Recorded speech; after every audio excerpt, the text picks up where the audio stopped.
Welcome to the Future is Borderless podcast with David Nilsson. We feature top entrepreneurs and thought leaders from around the world, those who bring a global mindset and a unique perspective to their life and business. Now, let's get started with the show. Hey, David Nilsson here. I am the host of this show. On this podcast, we connect with business leaders from around the world who have what I like to refer to as a borderless mindset. And the purpose is to share ideas, new innovations, best practices, things that will help power growth in our personal and professional lives. Now, this episode is brought to you by Doxa Talent. Doxa helps businesses to source full-time, highly skilled workers from all over the world. And as a result, these companies can scale faster, increase margin, and improve culture. They provide everything from accountants, sales development reps, virtual assistants, and even software engineers to publicly traded companies and small local businesses. If you want to learn more about how you can grow your business with offshore talent, visit doxatalent.com. All right, well, let's get into the show today. My guest is Jeff Dudan, who is the CEO and chairman of Homefront Brands. This is a platform of property service franchisors. Jeff's journey actually began in college when he started a business painting student housing. And after graduating, he assisted South Florida in recovering from Hurricane Andrew, which then led to him launching AdvantaClean in 1994. AdvantaClean became a leading national restoration franchise, which was eventually acquired by Home Franchise Concepts. And Jeff, since then, has become a published author. In fact, his latest book, Discernment, The Business Athlete's Regimen for a Great Life Through Better Decisions, is available on Amazon.com. Today, Jeff serves his YPO chapter as the Southeast Regional Chapter Chair. He is an advisory board member for Novant Health and a member of the IFA's Franchisor Forum. So with all that, welcome, Jeff, to the Future is Borderless. Excited to be here, David. Thank you for that fine and accurate introduction. Well, I'm glad it was accurate. I never let facts get in the way of a good story. All right, well, let's just jump straight in. In the bio, I mentioned that you had started, and I guess I didn't say this, but you franchised and then eventually sold AdvantaClean. My hunch is that there are some people listening that won't be as familiar with that business. So can we just start by sharing a little bit about what is AdvantaClean? What did you guys do? 100%. So we were a light environmental service business. So anytime that water or moisture got into somewhere where it didn't belong and impacted what are most people's most valuable asset as their families or their greatest investment, which is their homes or businesses, that's where we came in. So services like mold remediation, emergency water removal, air duct cleaning, and we also had a line of sealed crawl space options that were kind of a waterproofing line for certain parts of the country where we would put vapor barriers and things like that in. So early on, we were more of a traditional fire and water damage contractor, and we always, throughout the 25 years that I owned the business, responded to disasters. We would work in the Caribbean or anywhere there was a hurricane or an earthquake out in California. So we traveled, and we had a very capable technical competency in logistics, responding to disasters and those types of sites, and then also had a division where we did very technical work. We did a lot of government contracting, VA hospitals. One of the stories. I mean, we were working in a hydroelectric dam where they pulled out the turbines, and we repelled in there and did the asbestos abatement on the pads for demolding a Navy SEAL diving tank, things like that. So we would get into some interesting things, and because we were in business so long, we really collected a very talented group of people and protocols to be able to respond to those things. But, when we franchised the business, it was residential, commercial, local business, mold remediation, emergency water removal, things like that. Yeah. So my pipe bursts and now I've got a flood in my home. You guys would come in and try and help clean that up before it becomes even more damaging to the area. That's correct. Got it. Now, I know you became a franchisor, but I guess I actually don't even know this story. Did you start as a franchise or did you eventually become one? Great question. So the story goes, so I was a high school basketball player, and I came to football late, and I was a horrible student, to be honest. I'll just say it. I usually beat around the bush. Let's just say it. I wasn't a very good student. So my college options were limited, but I started playing football my last 2 years of high school, and I'm like, wow, I could probably, go somewhere with this. And I wasn't going anywhere with anything else. So I walked on to the University of Northern Iowa. I continued with my scholarly pursuits. And at the end of that year, there was a meeting and they decided that I shouldn't come back. So I dropped back to a junior college in Chicago, kind of a last chance football factory for people that came back from colleges and needed some refinement. And then from there, I got a scholarship out to Appalachian State University, and that's where I really cut my teeth. I wanted to stay there over the summer, and so I had worked the trades in Chicago. And one of the things that I did was as a union painter. So I started the painting business because I had the skill and I knew what kind of how that business worked. And we quickly started and we won the contracts of painting the student housing apartments. So there was 2 times in late May and then in late July where they'd have a week where they were moving everybody out and moving everybody back in. So we recruited all the athletes that were taking classes over the summer, and we put together huge painting crews, and we would do 15, 20 apartments in a day. And over that, and just work 8 straight days doing it at those times. So that's what I did. And then one of the gentlemen that painted with us in the summer took a job for a restoration business. And he called me and he said, this hurricane just hit South Florida, Hurricane Andrew in 1992. So my painting partner and I jumped into our 4-cylinder Dodge Ram with the wooden pressure-treated ladder rack, and I said to my fiance at the time, I'll be back in 3 weeks. And 3 years later, I came back and we had cut our teeth in the restoration business and started the company in 1994 in Central Florida that would ultimately become AdvantaClean. And then in 95, I moved back up to get married and open our second location in the Charlotte, North Carolina area. From there, we quickly grew into a $10 to $20 million a year restoration business. And we developed our government capability. And then we had offices around the Southeast. And it was growing and it was a great business. And, this is where I believe that many people, if you look at them, especially people that you would consider successful, they have many lives within a life. They started doing one thing and then they had another phase of this and another phase of that. And the business was growing well, but the problem was that I had 3 small children and I was never home. Yeah. And, some of the things that led me, kind of astray when I was a young person, were at risk of repeating themselves. And I remember I was driving home from Katrina. We had just, in 2004, I bought up my last partner. In 2005, Hurricane Katrina struck, but I had spent all of 2004 with consultants and learning about purpose, vision, mission, values, and how to paint a picture of where you wanted the company to go. And I was pretty sure that franchising was going to be in our future. And so we had invested in a fleet of semi-trucks and campers and trailers and generators and thousands of pieces of equipment. So preparation met opportunity. Hurricane Katrina struck the Gulf Coast, and we went down there and did an extended 4-year storm response down there. But I was on my way back after setting it up for 3 months. And I was driving through the night because I was missing my son's first football game. I was trying to get there. And I remember I'm like, man, I said, this is never going to work for me long term. I'm going to be on the road the whole time.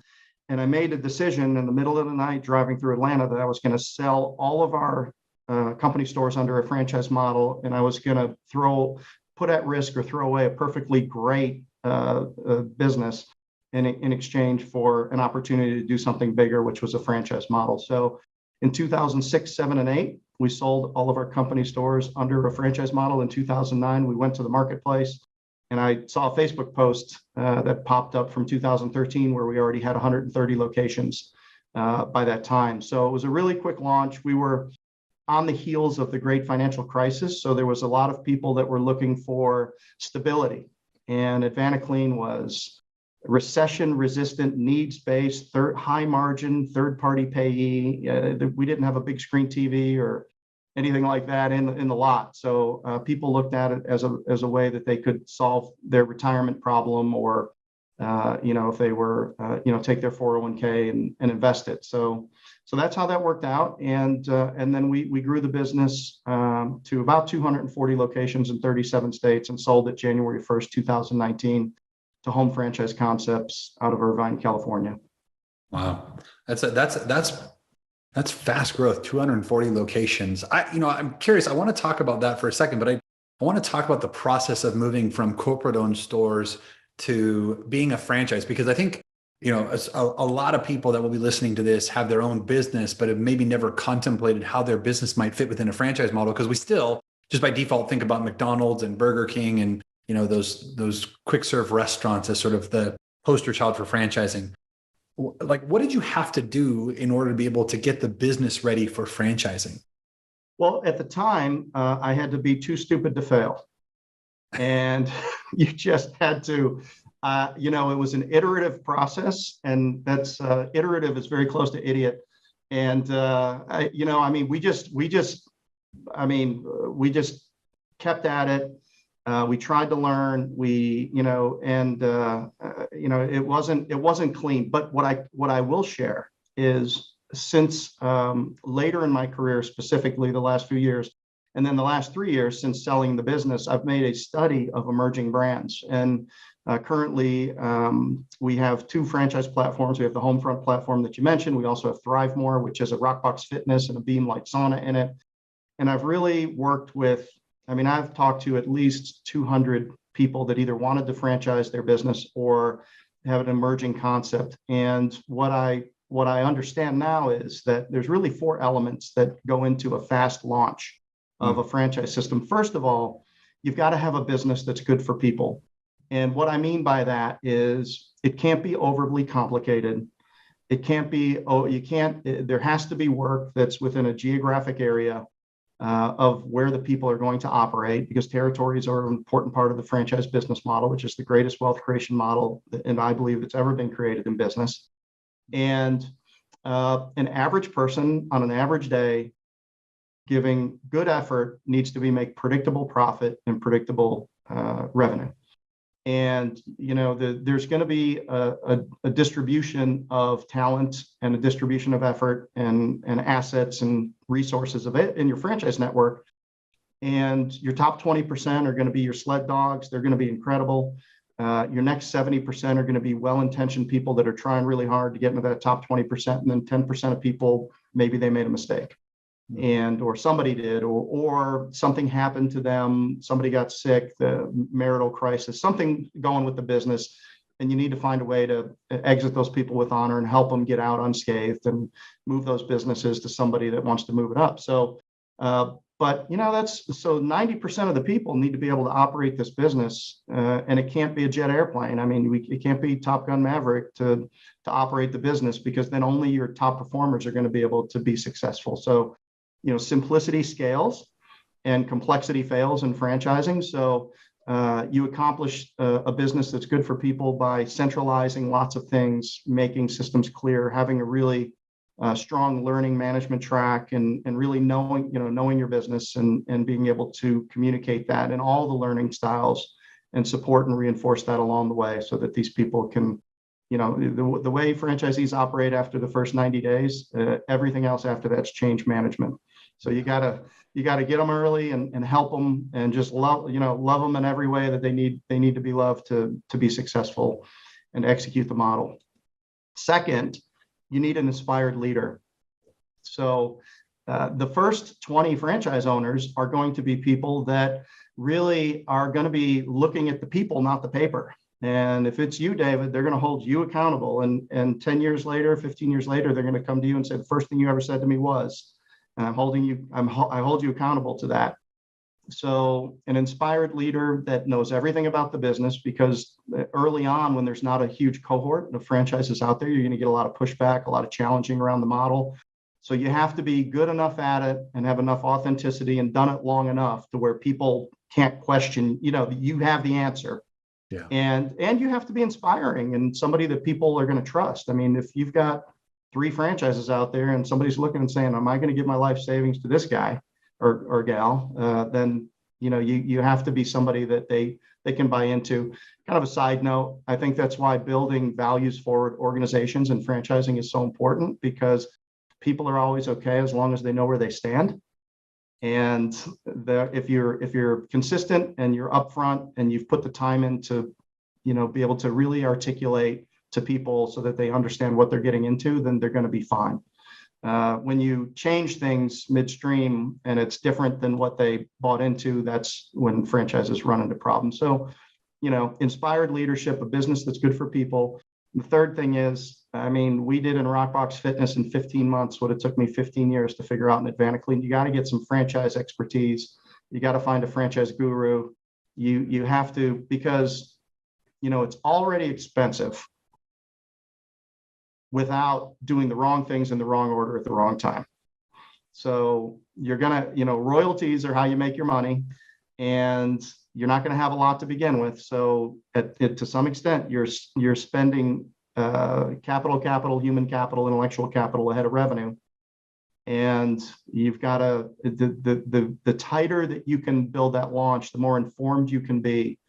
And it's a small industry. Like there's a small handful of people out there comparatively that have really built brands before. And there's a lot of people out there selling you consulting services to tell you that they know how to do it. So you have to be very careful with who you sit around your table. It's like any business, get in a room that's bigger than you and put the right people around the table and break bread with them and that. And then, it takes, in the last fourth thing, one word, money.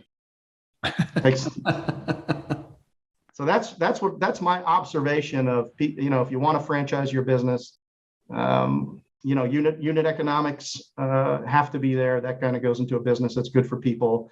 It has to be something that can operate. And a franchise for a franchisee, don't think that you have to build a business that these people are going to be able to get a private plane from. It's somebody can take a $50,000 investment and with a growth mindset, an open mind, and good intent, and really change the course of their life by learning entrepreneurship inside of your system.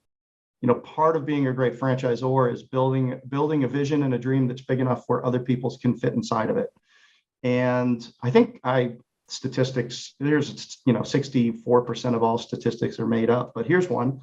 I heard that the average term of a service franchisee is about 6.7 years. So, people get into a franchise, they learn all the things about business by doing, and they build a great income for themselves, and then they have an asset that they can sell for a certain amount of money. So they've really taken $50,000 and turned it into 10 or 20 or 30 times that.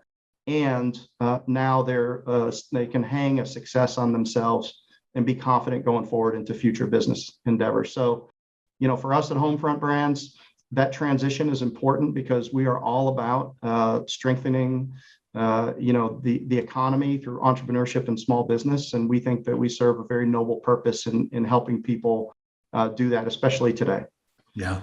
Yeah. It's interesting. Franchising. So I just want to note, business that's good for people, an inspired leader, a franchise guru, and money. So put those in the show notes. But I think it is really interesting. When I first started Guidant Financial, I was very, very new to franchising. And over time, the one thing we kept saying is that franchising really is a financing strategy for a company that wants to grow very, very quickly. They have the opportunity to do it, sort of slow and conservative, which is just opening corporate stores as quickly as cash flow will allow. You can either dilute yourself by taking on capital and now you're beholden to others, or you can franchise, which is just another way to think about expanding your business, your brand at a very, very fast clip, while also creating opportunity for others. So I think that was a great overview. Let's talk about you as a leader, though. I'd love to know, if you were to look at who you were in 1994 when you started this versus who you were in 2019 when you exited, how did you evolve as a leader? And what did you really take away from that experience? Well, where my head goes with that is, I've managed to stay married for 27 years now. And I think it's because, a big part of leadership is alignment. So my wife and I have, the biggest thing we have in common is that we're constantly both working on me. And I think that, leadership is a work in progress. We evolve. You get tired. It's funny. I to prepare for this podcast, I started going through my notes and just kind of cracking my book Discernment over, which is really about the models of thought. Why did I write the book? Well, I just, it's not a great story, but there's models of thought in there that I learned over the years, and how you apply. I need to reread that book, because honestly, my leadership at Homefront Brands, with the velocity that we've had, I need to get back to basics and remind myself what's important. So, leadership is a constant work, and it's all the basics. It's communication, it's vision, it's clarity, it's leading by example. What I did, which is one of the things that I did when I came off the road and franchised the business, and stopped traveling as much, is I coached 30 seasons of my kids' sports. So I had soccer players, football players, baseball players, basketball players, basically, and two sons and a daughter. They're 24, 21, and 18 right now. And people were like, why, how do you have time to head coach, not just coach, like I head coach these things. And I believe that it was part of my leadership training, because if you can take, and I actually wrote a book called Hey Coach on it, because I knew I was coming to the end of my coaching, and I wanted to capture, because people would come up and they'd say, you don't fight in the draft, you take the kids that they give you, you lose 1 or 2 games early, and by the end of it, you end up in the championship game, either winning it or playing your way into it, and all the parents' kids want to be on your team. How do you do it? And I'm like, well, we have a system, we have a process, and it's about, so we had 3 little tomes. We had parent, coaching commitments, player rules, and parent, each of them had like little 5 or 7 little phrases with it, so the way we approached the culture, basically no clicks, we play for each other, we're going to put everything in the first 2 or 3 weeks of the season. I got a bunch of 12-year-old football players, and we're going to play fast, we're going to play loose, we're going to play happy. If you make a mistake, it's not punitive, and we're going to have a good time doing it. And it was just those kind of basic things that are, I think, leadership fundamentals around clarity, around coaching, around inclusion, around transparency, and around having a clear sense of purpose, and then having some grace in the culture too. So I use that to kind of keep because if you think about it, a franchise system it's not 1,000 employees, man. It's 100 families with little groups of 10. Yeah. And that's what it is. So, you have to give the franchisees the tools to do the people piece well, because if they do the people piece well, the businesses seem much easier. If they don't do the people piece well, it's a grind. So, so my leadership really, I have a very coaching format. I tend to keep it pretty loose, but accountability is always one of our values wherever we go. The ability to rush to conflict and have candid conversations live in real time. We talk about that all the time. Like, just say it. It's not a personal attack. I had that conversation. We had a marketing and excellence little thing I did this morning with a bunch of our new marketing people, and we talked about exactly what we're talking about right now and what the expectations are. And so that's kind of how I view leadership. It's leading from the front, eating last, pushing yourself to be out there, and being. I think somebody had told me, I think it was a general, a big part of leadership is being available. Yeah. You got to have availability. If people need you, you need to be available to them. Yeah. It's funny, you talked about culture, and then it dawned on me, right now this is a hot topic, right? Like, how do you build culture in a remote environment? But it's funny, I hadn't really contemplated that franchisors have been dealing with this for years, because, instead of everyone being in one office where you build culture by osmosis, and, there's this sort of visual component to it.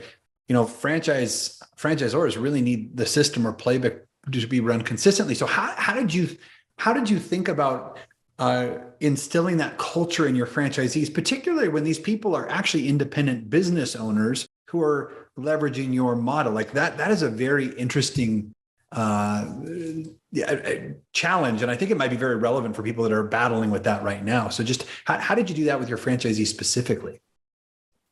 Well, the first thing we did is, so there's a something called the primacy recency curve. And I do this great little parlor trick to where I say, all right, everybody take out a piece of paper and a pen. And by the way, if you don't have one already out, you probably need to leave training. But, and I say, okay, put the pen down and I'm going to read 10 words. And I read these 10 words and I say, and then when I pick up your pen at the end of it and from memory, write down the words. And I've done this 200 times, maybe. I mean, I've been doing this for years and then you read the words back and sure enough, the curve is it's like a U. People remember the first 2 or 3 words and the last 2 or 3 words. So whatever's most important, you have to do first and you have to do last. And people generally don't remember what's in the middle. So I do the first 2 hours of every training for every brand with building your team. And it's a very specific presentation and it gives them the models of thought. It gives them the tools. It gives them it gives them the rationale why. And it's very tactical and practical things about how they need to think about leadership. Now, whether they do it or not, but then we incorporate those things into our weekly calls, into our monthly calls, into how we do convention, into we're constantly, because you have to water what you want to grow. So if you want to grow leadership, there always has to be evidence and clues that it's not just lip service and this is the way that an organization communicates. So things like unique language, special things that are unique to us is a big important part of culture. And if you join a club that's special, they have a secret handshake. Well, what's your secret handshake in your organization? What are the things that identify people as part of your group, part of your process, part of your business? So and then I also wrap up training at the end. And we go over some of the things that we went over and also really just encourage them to know that the people, building an intentional culture is so important because if you don't, one will develop by default. So you will be a blend of the 10 people that showed up. The other thing is, leading with your values in an interview process and making sure that, if there's a couple of questions that we use early in the interview process rather than, this is how much you're going to make an hour and stuff. So, it's tough. I mean, especially when the pressure to get workers has been so hard. But I mean, tell me if somebody absolutely doesn't care what they do, who they do it for, and who they work with, then you probably don't want them. Yeah, I love the intentionality around all of that, because you're right. By default, culture is going to be created. The question is it the one that you want in the business or the one that you get or inherit because of it? So yeah, the minute the third person walks in the room, politics is born. Yeah. We talked a little bit about your book. I should say you made a comment about it a minute ago, but I want to talk about that for a second. What inspired you to put pen to paper and actually write that book in the first place? So I get inspired to write a book when I see the end of a chapter coming. And, yes. Very, very good.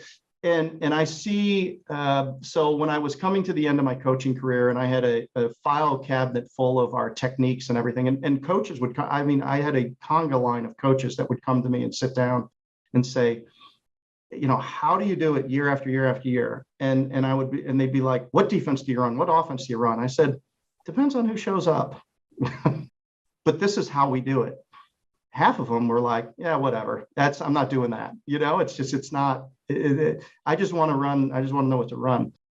So I put pen to paper to capture what I've learned so that anybody who's interested and in the right place can take from it and incorporate that and use it in doing the same thing that I was doing. So discernment came about, and I knew that I was coming to the end of a 25-year run with Advanaclean, and I had really things that I felt strongly about, but moreover, getting into things like Vistage and getting into things like YPO, and now CEO. I'm also now in CEO. And getting around a table of people that I don't like. I don't have any. There's nothing that should where I would deserve to get around the people like you, David, that I have the opportunity to engage with in my life. You'd have never thought 20 years ago that I would get access to time with these types of people. And but I developed, from all my materials and what I had learned, just what I call models of thought. And I had accumulated these myself, and also from, every book's a compilation. I mean, there's 7 billion people on the planet. Is there ever? When's the last time there was an original thought outside of Elon Musk? I mean, we're all compilers, and we're all, So the book's a compilation. It's got my own spin on it, but basically, I do. It's anchored in the belief that the quality of your decisions impacts the quality of your life and the velocity of your business. And I used to teach my kids and the teams that, you get 99 decisions every day. It starts with whether you make your bet or not, and whether you give a compliment or a criticism, or whether you smile back at something. Like, these little things make huge impacts in your life and in the velocity of your business, your decisions. One time we had hired, he was retired and he was doing some consulting work, but he was the ex-CFO of Pepsi. Brilliant guy, but he was at the later end of his career. But he told me, Jeff, business is only about probabilities. Anything can go to zero. Enron, Arthur, anything can go to zero. Yeah. And nothing's 100%. It's your decisions that tilt the scale from 68 to 72% or whatever it is. So really, okay, well then why is it that older people are wise? Well, they're not. And I've always said, and I say in the book, the older people don't have any more intelligence than younger people do. They just have more experiences. And wisdom is just the accumulation of models of thought. And a model of thought is, here's how I think about this set of circumstances, and here's what my experience tells me how we need to think about this set of circumstances. And then you apply that to a common today's situation. So when somebody comes to me and says, here's what I'm facing, I've got a model of thought that says, well, my experience is, not my advice to tell you what to do, but my experience is, these are the things that I would think about. These are the things that I would look at. Here's how I would weight the decision. And, this is how quickly or slowly I would move on it, or if at all. And I just came up with a bunch of those. So I really took all of my models of thought and all of my experiences, and I wrapped those up into what I think is a pretty decent, concise look at things that people can take and incorporate right in their business. And when the right person has read this book, and they're like, I use 2 highlighters on this. Every paragraph has a little nugget in it at the end of it that you can remember. And the use of stories. I believe that one of the definitions of culture I like is culture is an organization's memory that lives in its stories. And it creates organizational boundaries and cultural norms that inform people how to behave in your absence, not only in your presence. So, so that's what it is. It's really, and then it comes up with decision filters. So like, if I was facing a decision, how would I filter it through? There's a concept that, one of my core beliefs is around creation versus consumption, and that you need to feel fulfilled. I think you need to have a healthy balance between creating value and consuming it. And, there's people too that, and you have to avoid the swirl to create, because there's a swirl that we're all in, and it's people and busy and obligations and things. And so, so like, if you took that and you applied it to a balance sheet and you said, what are my assets and liabilities? And then what are the equities that are created on my balance sheet? Relationship equity is something that I talk a lot about. Reputation equity. How about that? Because your name goes farther than you ever do. Your health equity, your financial, these types of personal balance sheets are really a function of your actions and the people that the books that you read and the conversations that you have throughout your life. And, you build yourself a balance sheet. And so it talks a little bit about that. So that kind of stuff. Yeah. I want to put a pin on something, because, you and I, we've talked about this before. You brought it up a minute ago. You're a member of YPO and CEO. I've been a member of EO and YPO.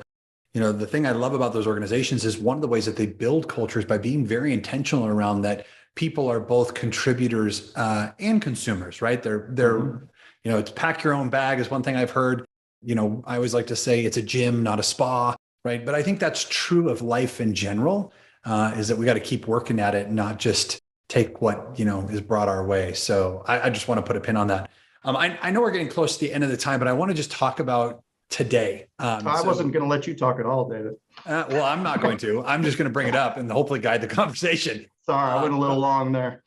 The Homefront brands. What is the problem that you guys are solving? What is it that you're really trying to do for the brands that you're supporting? Wow, I appreciate that question a lot. That's a great question. So, what the problem? First of all, my goal was to do it better, do it with excellence. If we had the resources to do it exactly the way we wanted to, and resources and resourcefulness, right? You always have the resources to do something great if you choose to.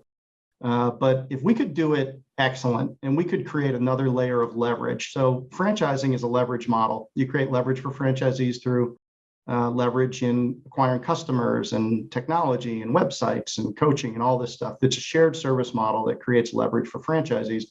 So if we wanted to take multiple brands and lay them into a platform, where are the areas that we could create yet another layer of leverage to create something that people were looking for?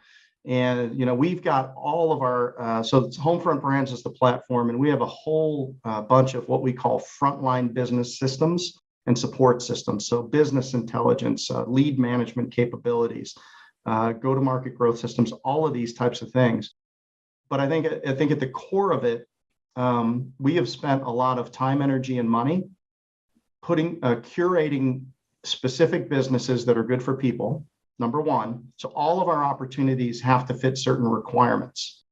The second thing we've done is, there's some people that want to do one business, but there's other people that want to do multiple businesses and they want to be an empire builder. But what they have to do is they've got to buy two businesses that are disparate and not connected in any way, or you run one business and now you've got a geography that's sprawling and you've just got to go out farther and farther and farther. And you've got to now create multiple offices within half a state or whatever it is. So what we've done is we've curated a group of businesses. We've got 6 right now. We've got an LOI on a 7th, and we have a huge pipeline of opportunities coming our way. But we've spent the time and energy and money to group these into business types that have similar characteristics. So let's just say you start with our Window Hero franchise. You can be successful in that business, and then you can take our mosquito franchise, and it lays in exactly the identical territory with exactly identical customer base. It's recurring, smaller ticket items, and we've platformed those businesses onto the identical technology platform. So now you don't have to have 2 groups of people learning how to run a bunch of different systems and processes. It's the same. So again, it might take you a person and a half in the back office to run 2 businesses, where it would take you 1 to run the 1 business. So, or a person and a quarter. So we've created leverage and efficiencies very intentionally around it. And then so we've done that with technology. We've done it with territory. And we've got 3 different business model types right now that we're looking at. We got one that's a little bit of an outlier. It's more of a commercial base. Whatever, but it still runs on all the same tools. So that's kind of what we set out to accomplish there. And then we really, we're not building this company to sell it. I mean, I hate to say, you never say never. And I mean, the first one I hung on to it for 25 years, and maybe that was a little too long, or if I was smarter, gone quicker. But we remind ourselves every day that we're here to build a great company.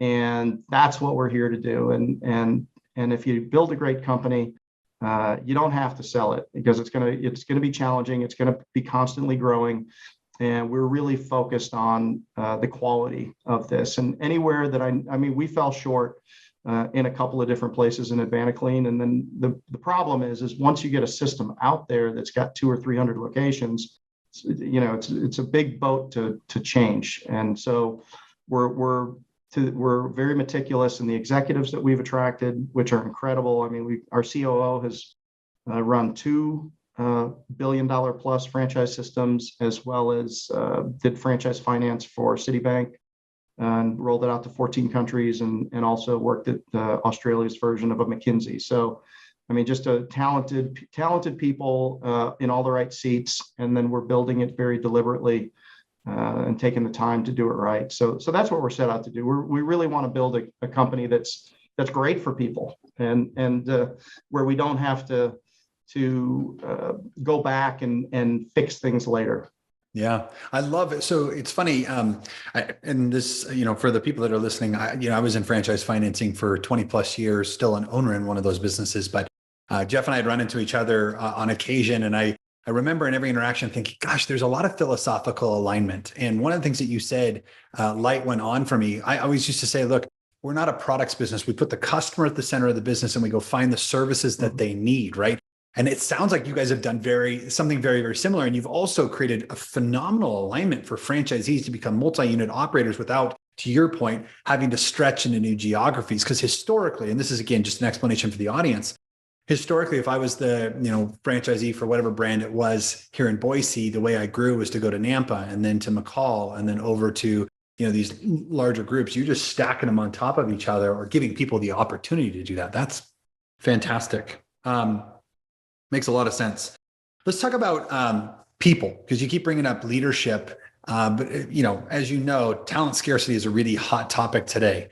I do know that you've been expanding your talent footprint outside, the U.S., leveraging offshore professionals. Would love to hear, what has that experience been like for you, and any sort of words of wisdom for people that might be considering doing something like that? Sure, it's working for us. We've just dipped our toe in it. My executive admin actually is a borderless employee, and it's going extremely well. And I think, like anything else, if you're going to have to consider this as part of your team, like any other remote employee or person, you really need to make sure that you find a way and you adjust your meetings and your processes to accommodate these people. Because if you want the best out of them, then like anybody else, they have to know what's going on. They have to know where to go get the things that they need to get. I think it's, if people can sit anywhere, which, we've largely during COVID, crisis accelerates trends, right? So there was a trend of people trying to decide if they want to work remote or not. Well, if you just look at Zoom stock and everything else that has to do with remote working, that crisis accelerated that trend. And it showed people that people don't necessarily have to be sitting in the office. For us, we need a certain amount of people that are physically present, because we have discovery days every week. We have training, we're going to literally have a continuous training going on in our building, because if we train every 6 weeks and we've got 12 brands and we put 2 of them together, so we're going to have people in place to deliver the training and to meet the needs. But the other side of it is there are many positions that don't have to be in the office and, just can do the exact same thing that they're doing and do it in a borderless capacity. So we're very excited about it. We jumped in with both feet, and we've been working on it this year, and we definitely intend to expand our program in that regard.